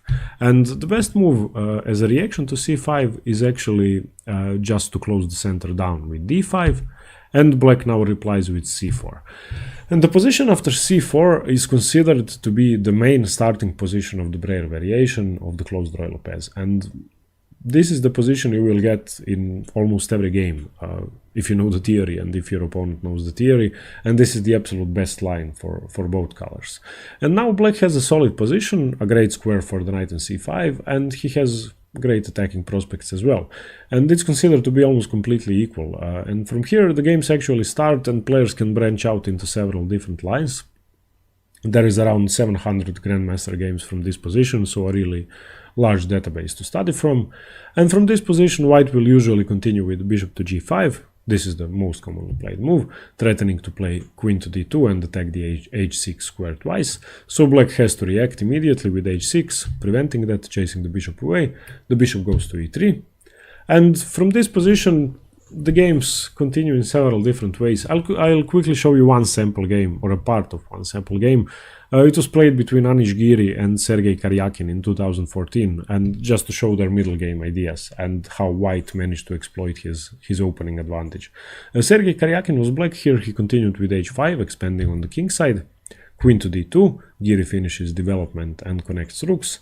Knight to c5, using the strongest square black has in the Breyer variation and setting up his octopus knight. And Anish Giri immediately takes the monster knight with bishop takes c5. And I think placing the knight on c5 was a mistake, perhaps because white just played bishop to e3 and he was prepared to give up his bishop for the much more active knight. So d takes c5, queen to e3, attacking c5, rook to b8, knight to f1, bishop c8, knight 1 to d2, and white stands better here, but Anish has smartly changed plans. He's no longer pushing all his pieces to the king side to attack, and he was able to exchange Karyakin's strongest piece, and he is now centralizing and reinforcing his strong center. And this was only a 5-minute game though, so Sergei shouldn't be blamed for his errors, but I wanted to use a blitz game as an example on purpose, because it relies almost on pure intuition, so it's easier to see what the players are thinking about automatically in a position, which occurs from the Breyer opening. The position continued with bishop to d7, 8 takes b5, 8 takes b5. As you can see, Giri is now able to open up the a file to his own advantage. Rook to a6 infiltrating, and he is much better now, and that's all because of the b5 pawn push by black in the opening of the Spanish game, and a4, which is thematic for the Breyer variation. So remember the a4 move. Just you have the option to open up the a file when the position suits you best. So rook to b6, rook a7, queen to b8, challenging the rook e to a1, queen d6, bishop to d1, and there is no need to go through the game any further. Anish Giri managed to win convincingly. This position is almost completely winning for white. But how he did it is key to understanding the Breyer. He used his main assets in the position, the strong d5 pawn, the a file, which white decided to open when it suited him best, and the provocation of black's weakening kingside moves g6 and h5, which are also very important, which you provoke by playing queen to d2. And it's also very instructional how he maneuvered the knight all the way back from g3 to d2 once more, even though he wasted 3 moves to put it on g3 in the first place. But the knight was needed in the center much more. And Sergei went wrong in this position, and he allowed white everything he wanted, and he gave away the a file, the kingside, the king safety, and the c5 knight in a very unfavorable fashion. So this was one sample continuation of the opening. Let me just run over the opening once more, just to recap. After white plays h3 in this position, so the closed Ruy Lopez, the Breyer is knight to b8, transferring the knight to d7 into the center. White strikes with d4, and the game continues with knight b to d7, continuing his plan. White now starts his own plan of transferring the knight from d2 to f1 to g3 and to control the f5 square and start an attack. And the basic plan is to get both bishops to aim at black's king, to get the knights to jump into h4, h5. The queen is looking at h5, so the game continues with knight b to d2. Bishop to b7, black is developing on the long diagonal. Bishop to c2, he has to defend d4, rook e8, and now both sides develop normally. Knight f1, bishop f8, knight to g3, g6, stopping knight to f5. And it might seem as if black is on the defensive throughout the whole opening, but black actually has a lot more prospects, which I couldn't show all of them in one video, it would be just too long. I would recommend studying games from old masters such as Vasily Smyslov and Anatoly Karpov in this position, or from the newer masters you should check out Gata Kamsky. And there is also 700 games from the main line of the Breyer, and studying them will definitely help you understand how to play the position much better. Okay everyone, once again I would like to remind you that if you would like to see the main opening Ruy Lopez, the theoretical lines, you should check out the video. I'll put the link in the description below. And I hope you liked this video on the Breyer variation, and I hope you got to learn the position and how to play it.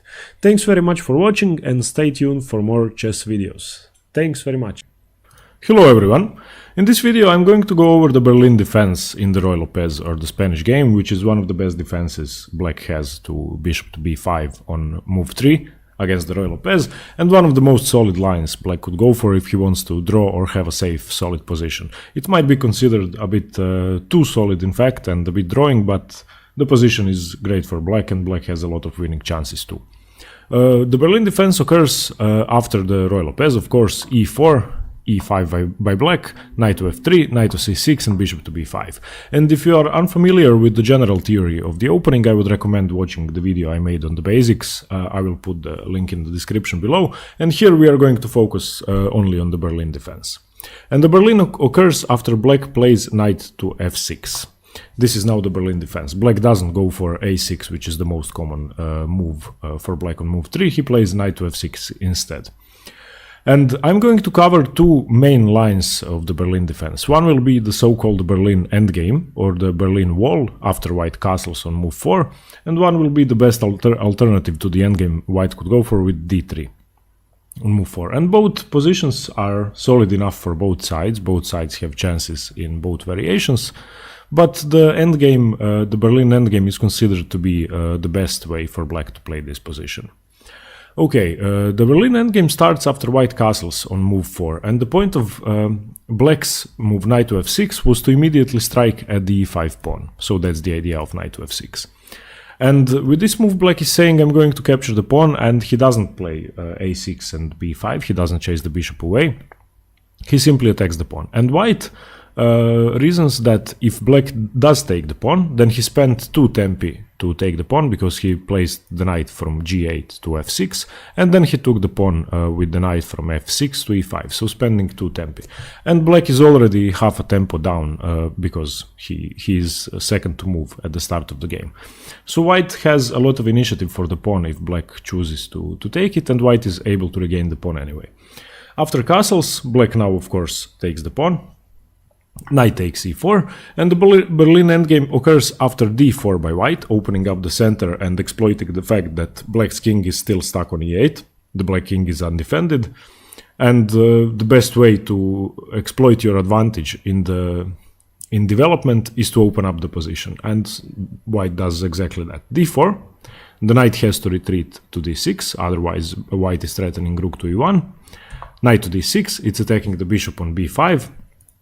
So the bishop captures on c6, white relinquishes his bishop pair, bishop takes c6, d takes c6, and now white recaptures the pawn with tempo, d takes e5, the knight has to move, and after the knight goes to f5, queen takes d8, king takes d8. This is the position which is so heavily analyzed, and it's one of the most theoretical positions in chess, the so-called Berlin endgame or the Berlin wall. And this position was introduced to high-level chess by Vladimir Kramnik in his 2000 World Championship match against Garry Kasparov, in which he employed the Berlin as a drawing weapon with the black pieces, and he managed to confuse Kasparov and get him out of his game, and psychologically and positionally, because Kasparov is an attacking player, and exchanging the queens on move 8 definitely favored Kramnik much more, and Kasparov had no good answer to the Berlin defense, which is the main reason he ended up losing the championship, and the reason why he forfeited his title to Vladimir Kramnik in 2000, which made Kramnik the world champion. The point of this defense is that black is exchanging the queens in the position, he's calming the position down, he's removing most of white's counterplay, he's also relinquishing white of his opening advantage, because it's hard to exploit your one tempo up when there are no attacking pieces on the board, and generally the less pieces there are on the board, you have more time to maneuver.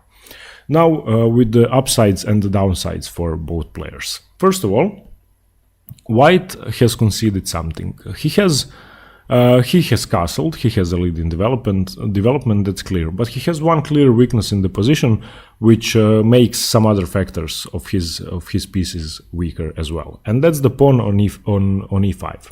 The pawn on e5 is over advanced, and white would do anything to be able to play e5, e4 backwards or even to e3. That would have been more favorable than having the pawn on e5, because the pawn on e5 is an easy target. It's easily attacked, easily rounded up, and white will have to defend it.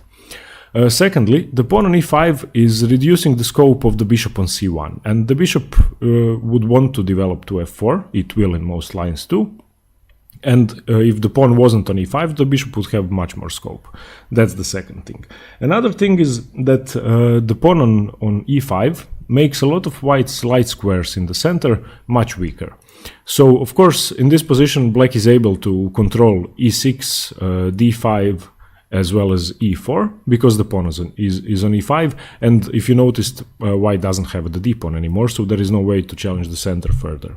So e5 is the main weakness for white in the position. What he gets in exchange is that black has forfeited castling rights, of course, the king took the queen, so it's unable to castle anymore. And another main downside for black of entering the Berlin endgame is the pawn structure. And black has doubled his c-pawns, which makes his pawn majority on the queen side, he's 4-3, white has only 3 pawns, pretty insignificant, and it will be very hard for black to create a passed pawn later on in the endgame.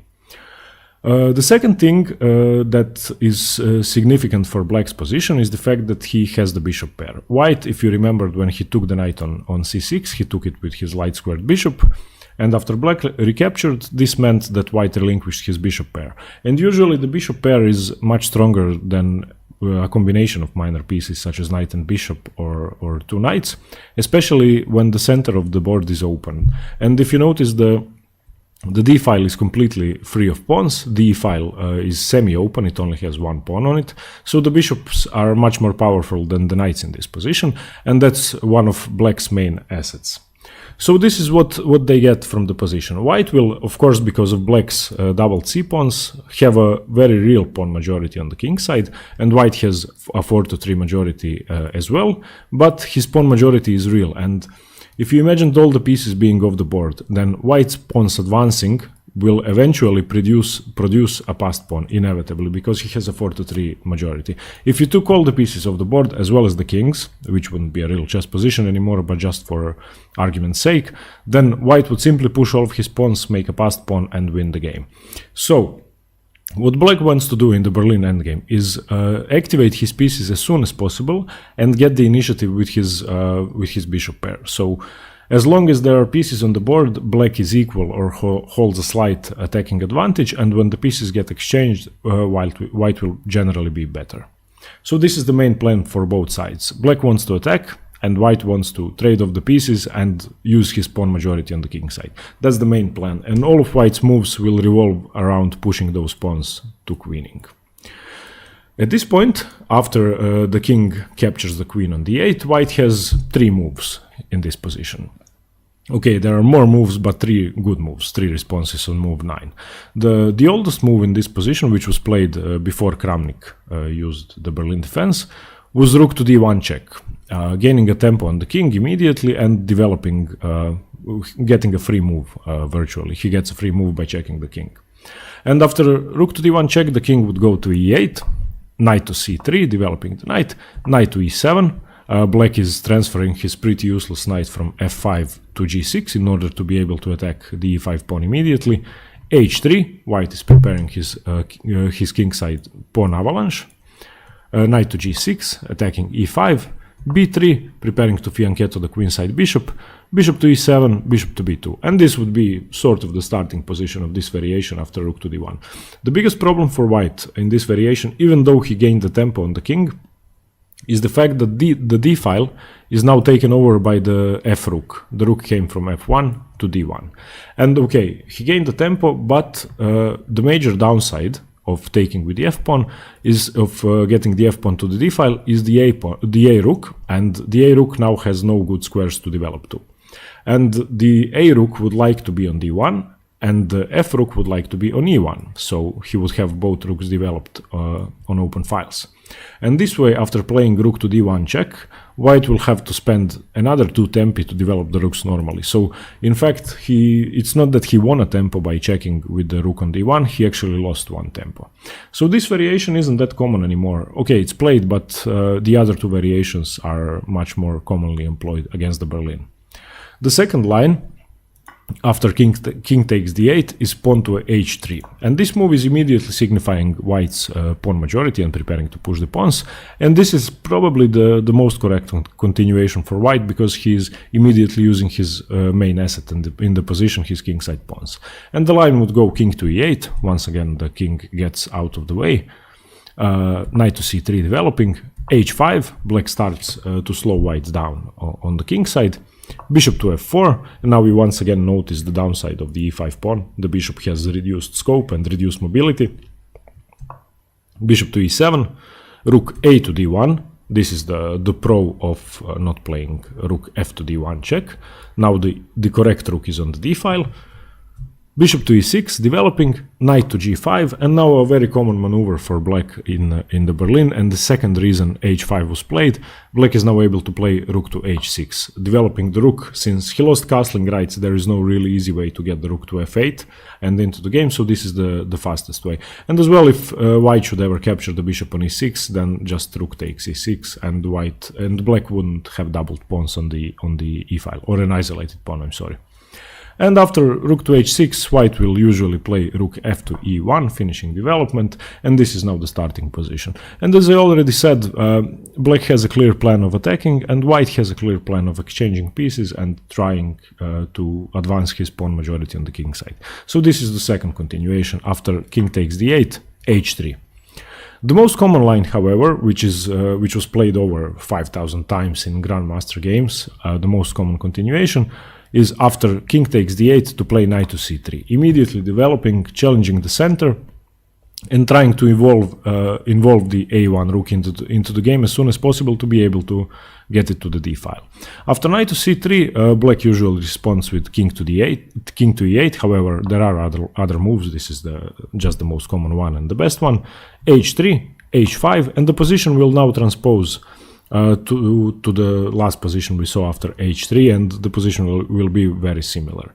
However, after h3, black has a few more moves. He doesn't have to play h5. There are two main approaches to the position as alternatives to h5, and that's bishop to e7, developing his dark squared bishop, or bishop to e6, and this is developing his other bishop. And both moves are okay, but h5 is considered to be the most active on move 10 for black.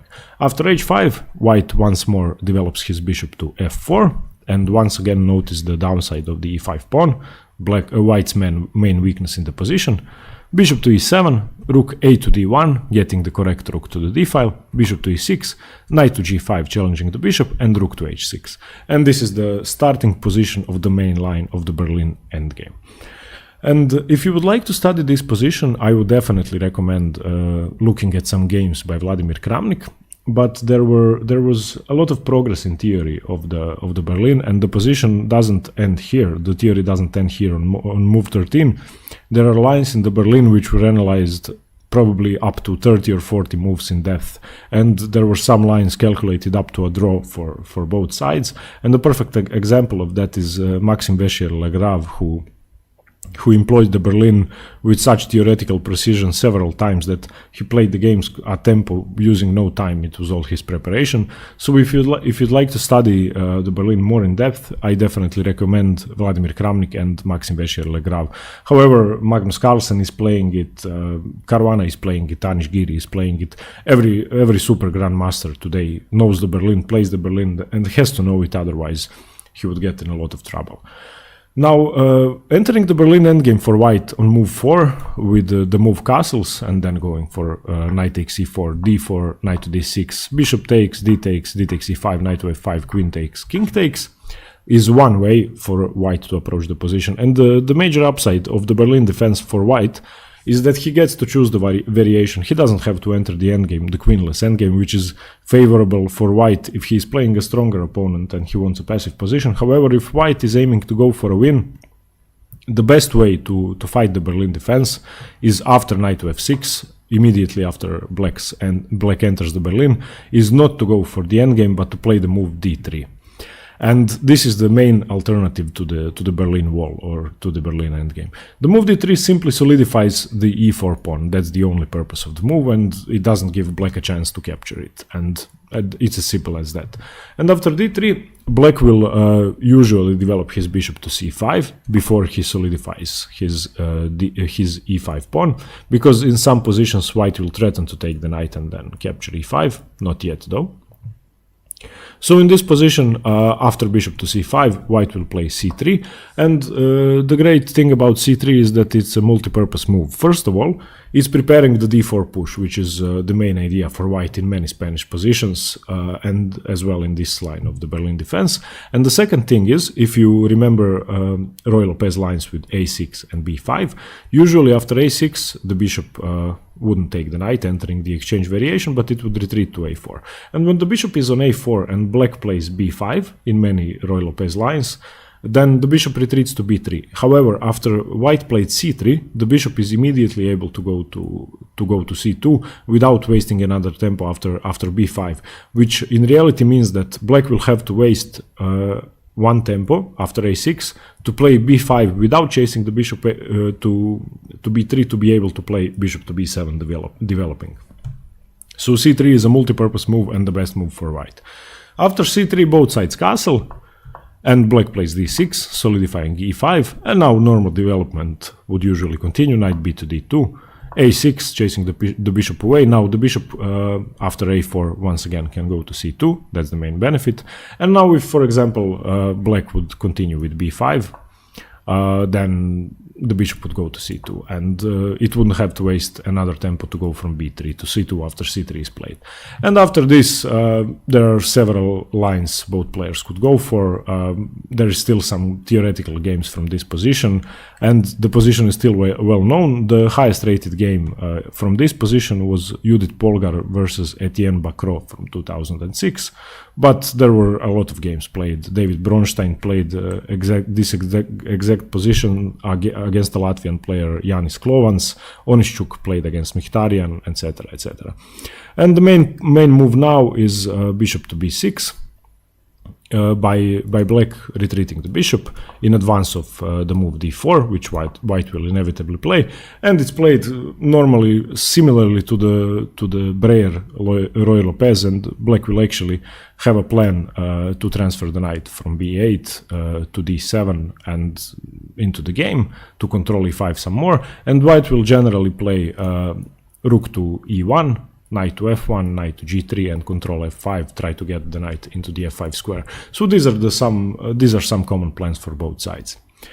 But the position you have to remember, if you would like to play the Berlin with either side, and if you play the Ruy Lopez, you will inevitably face it, is this after knight to f6 and white castling. This is the position that you will get most of the time if you are black, because this is the most common line and the most analyzed line. So just remember the position after the endgame. So knight takes c4, d4, knight to d6, bishop takes c6, d takes c6, d takes c5, knight to f5, queen takes, queen takes.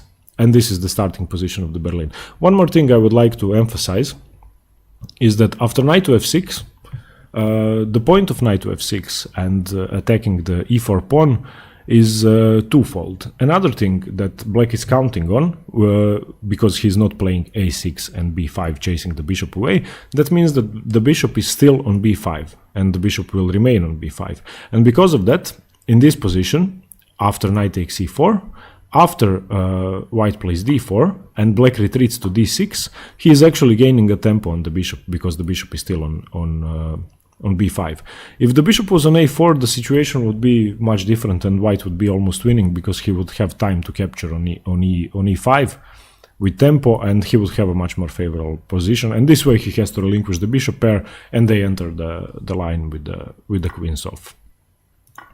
Okay, everybody, if you have any questions, I would like to see them in the comments below. You can give me examples of your own middle games from the Berlin game, and any questions are much appreciated. So is feedback. Thanks very much for watching, and stay tuned for more theoretical chess. Thanks very much. Bye.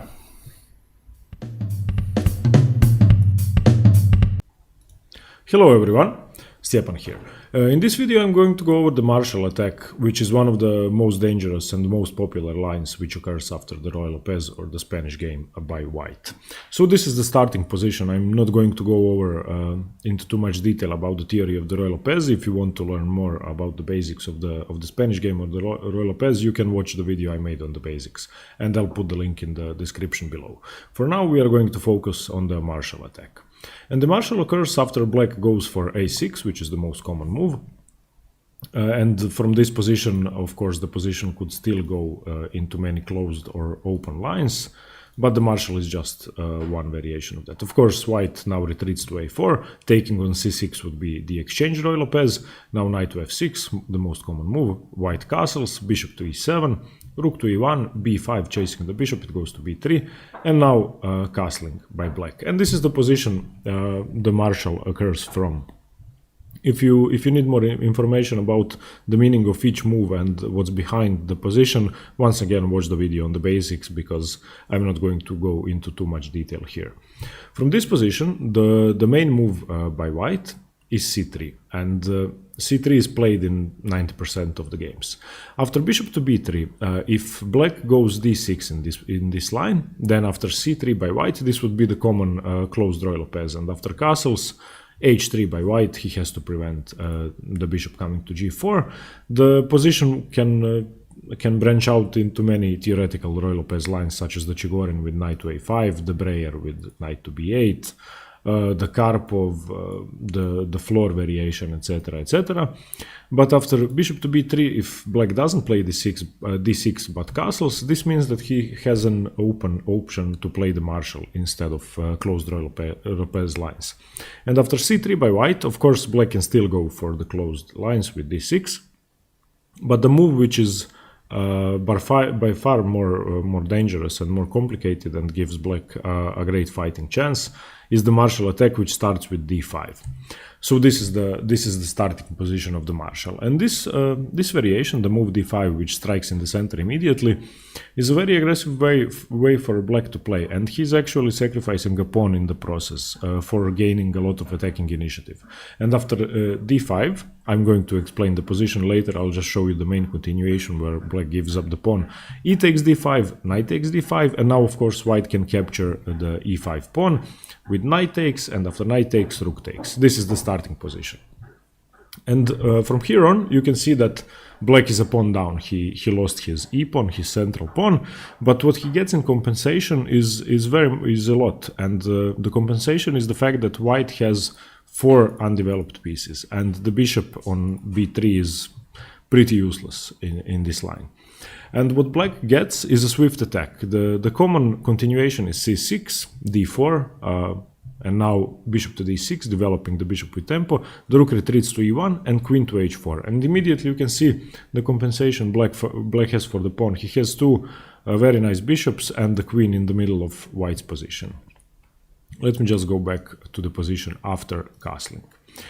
Now, of course, after castling and c3, black has to or can play d5. Instead of c3, after black castles, there are a few moves which avoid the marshal, and they are called so-called anti-marshal lines or anti-marshal variations, which have become very popular recently because the marshal is now actually well known for being a drawing line and a good drawing weapon for black, because the position is so well analyzed and so heavily known that most grandmasters and most strong players know at least 20 moves of theory, so there is a high probability of a draw. So 3 main moves avoid the marshal for white, and you can see a lot of those games even played in the recent weeks, and usually white will avoid that if he wants a fighting game. The main move to avoid the marshal after black castling is to play a4, and this now gives no time to black to play d5, because the main idea behind d5 is to exploit white's move c3, after which the marshal occurs, and the fact that c3 reprives the knight from having his normal development square, and black is exploiting the fact that white is lacking in development. But after a4, black doesn't really have time to strike with d5, and this would be too risky to play. So the continuation after a4 usually goes b4, d3, d6, d6, a5, bishop to e6, and the bishops might get exchanged. And you can see that this resembles some close Ruy Lopez lines and is nothing like the marshal. It's not a double-edged volatile position, it's a slow maneuvering line like the many Spanish lines which can occur as well. Another way to avoid the marshal after black castling is to play h3. This is a simple move, preparing for the bishop opening up and not giving it the option to come to g4, and that's why black usually plays bishop to b7, developing the bishop to the long diagonal, and after d3, d6. Once again, it's a slow maneuvering position which resembles the archangel variation of the Ruy Lopez, and it's once again nothing like the marshal. The third option for white to avoid the marshal gambit or the marshal attack is to play d4, and this is the most complicated line, and this move actually gives up all the opening advantage white has, but black has to be extremely careful, and this position usually produces very fun games. The main continuation for black is d6, and after c3 supporting the center, bishop to g4. And now white has several options. The main option is to play bishop to e3, giving up the e-pawn potentially, but I will show you that it isn't really wise to take it. Black's best move here is e takes d4, and after c takes d4, play knight to a5, chase the bishop back to c2, and the bishop will defend e4. If after bishop to e3 black captures the e4 pawn with knight takes e4, then white is better in this position, and he has regained his opening advantage and justified the move d4. And the continuation would be bishop to d5, seemingly forking the knights and getting a piece, but it's not really winning a piece because black has one way out of this. The move is queen to d7, and now after bishop takes e4, black can play d5, attacking the bishop and pinning the knight still to the queen. And now after bishop takes h7, that's the only move, king takes h7, d takes e5, queen to f5, the position is equal. The material is equal and both sides have some chances, but white is slightly better. That's why after this line with d4 and d6, c3, bishop to g4, it's unwise for black to, after bishop to e3, capture the e4 pawn, because white has this great resource to enter a slightly better position, positionally and strategically speaking. So these are three ways to avoid the marshal after black castles. And after in your games, if you have black castling on move 7, then you can count on the marshal in 90% of the time, and perhaps he's just bluffing, and after c3 he would go d6 and enter closed Ruy Lopez, but you have to be ready for the marshal. And if you want to avoid it, once again, either a4, h3 or d4 are your best options to avoid the marshal. But let's get back to the main line. So castles, c3, accepting the marshal if black wants to play it, and d5, this is now the marshal. And the only continuation that's ever been played from the 60s and even earlier on, the mainline theory, is e takes d5, knight takes c5, white wins a pawn, knight takes, rook takes, and now c6. And when Marshall invented this opening, he prepared it apparently for 10 years to play it against Jose Raul Capablanca. He prepared it for 10 years, and then when he got to play it against Capablanca, he lost, because Capablanca was just good, and Marshall actually didn't play c6 in this position, which is the best move. He played knight to f6, saving the knight this way, because the knight was now attacked twice. And this is slightly inferior because it's closing down the bishop, it's underdeveloping a piece, and it doesn't really achieve that much. Another try to save the knight would be bishop to b7, but the bishop is needed on this diagonal more than it is on the long one, and you will see why shortly after. So after rook takes e5, once again you can see that white won a pawn, but in exchange black got a much higher lead in development and more active pieces. And his bishop pair is actually useful compared to white's, where one bishop is staring at the right and the other one is still locked out of the game. So c6. This now opens up the light squared bishop and defends the knight. White's main move is d4. Supporting the rook, and after bishop to d6, attacking the rook with tempo, the rook goes to e1. Moving anywhere else would be inferior because the rook would be defended. And now black has several options, but only one is good really, and only one compensates for the loss of the pawn, and that's queen to h4. The most aggressive move, of course, threatening to take on h2 immediately, and white has to react. If he doesn't play queen to h4, another try would be queen to c7. Once again attacking h2, but after h3, bishop to f5, white would have too big of an advantage to compensate for the pawn, and this wouldn't be as good. Another try after rook to e1 would be bishop to f5 immediately, but after knight to d2, queen to f6, knight to f1, white is once again okay. So queen to h4 is the only move to compensate for the given pawn.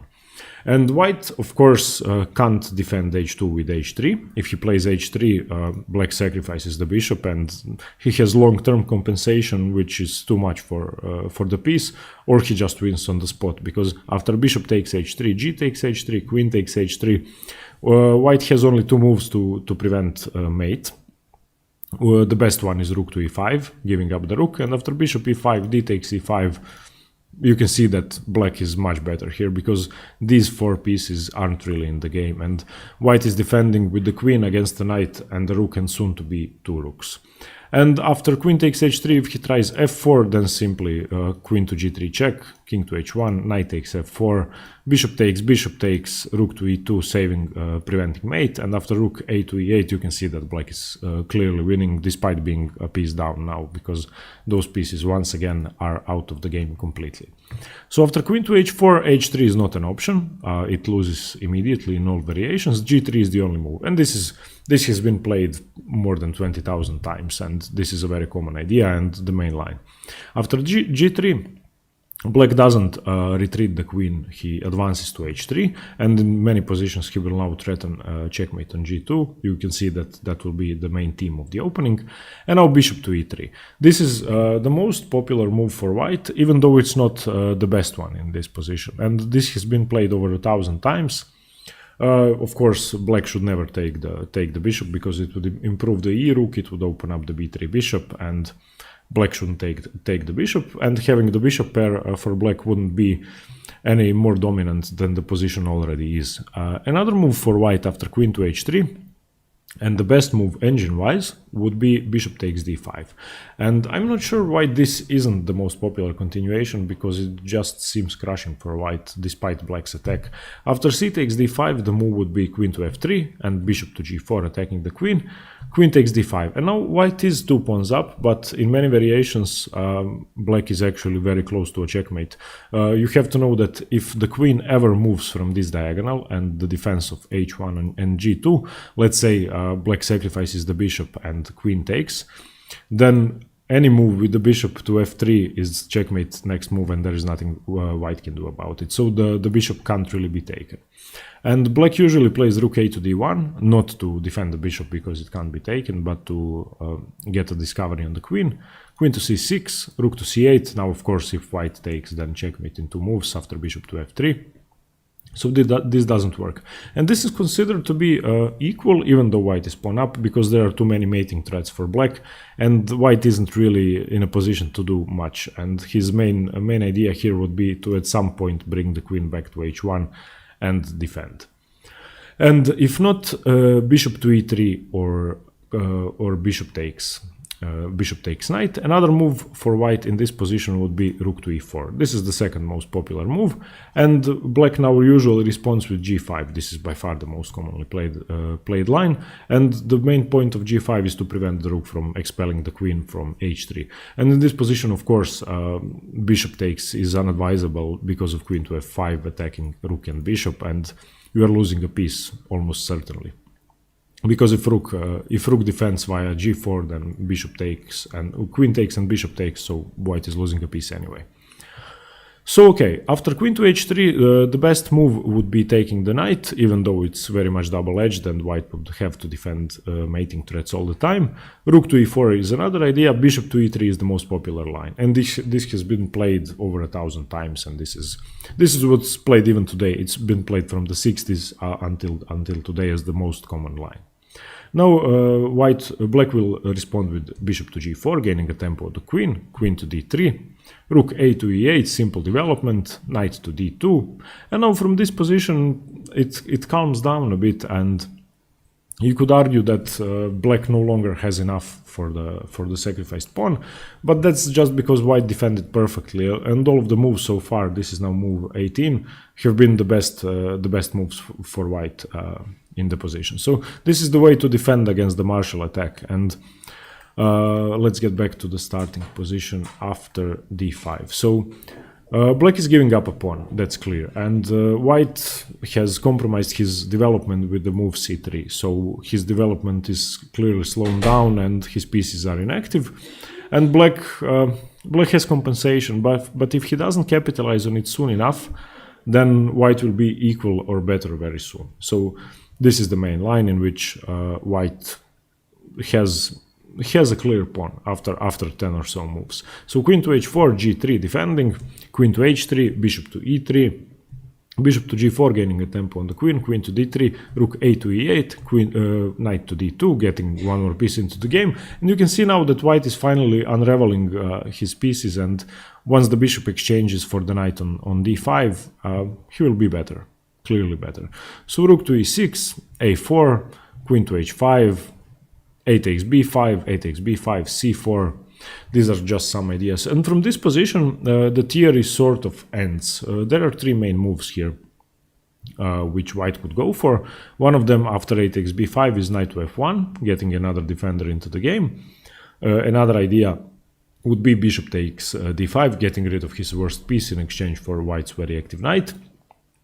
And queen to f1, just simply bringing the best defender towards his king and solidifying the position. And this position is, it's supposed to be equal, but I think I would always rather be white here because of the extra pawn. And if you imagined all the pieces being off the board, every single one of them, then this pawn majority, 3 against 2, is clearly winning, and white will just advance his pawns until he makes a passed pawn and win. So from this position on, black has to be extra careful not to give up his initiative, which he still has with the very active bishop pair, but he's really close to losing it. And okay, it's equal, but white theoretically stands a better chance of winning in any endgame. So this is the Marshall attack. I hope you understood what each side gets what each side gets in the variation, and the position you have to remember is this one after bishop to b3. Black, of course, could go for d6, the closed Ruy Lopez lines which lead to the Chigorin, the Breyer, etc. Or he could castle. So if black castles, you have to know that after c3 there is a high probability that he will play d5 entering the Marshall. So if you'd like to avoid it, after castling, play either a4, h3 or d4. So this is what you have to know. But after c3 and d5, when black does play the Marshall, remember that you win a pawn with e takes d5, knight takes, knight takes, knight takes, rook takes, you're a pawn up. And black will, in every single game, probably play c6. If they know the theory thus far, then they will know the other 10 moves most definitely. So now d4, you need to support your rook, open up your pieces and gain more space in the center. Bishop to d6.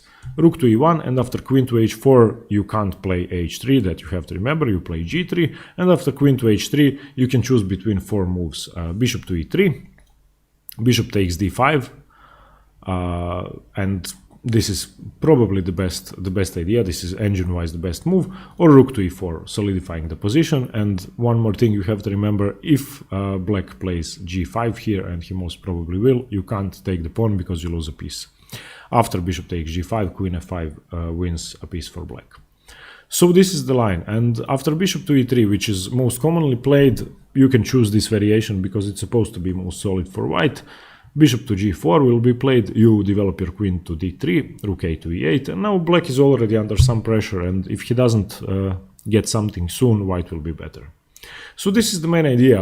Black has compensation with white being underdeveloped and his pieces being still on the first rank, but he loses a pawn. And in theory, any endgame is better for white, so you should decide if you want to play this variation with black, because it's like a ticking time bomb. If you don't react soon enough, then your initiative will deteriorate and disappear. Okay, everybody, I hope you liked this video on the Marshall attack, and this is now the end of the series about Ruy Lopez. You can watch the other videos, I will link them below in the description, and from here on I will continue with the Caro-Kann and the French defense and the other openings later on. Thanks very much for watching, see you soon, and stay tuned for more chess. Bye!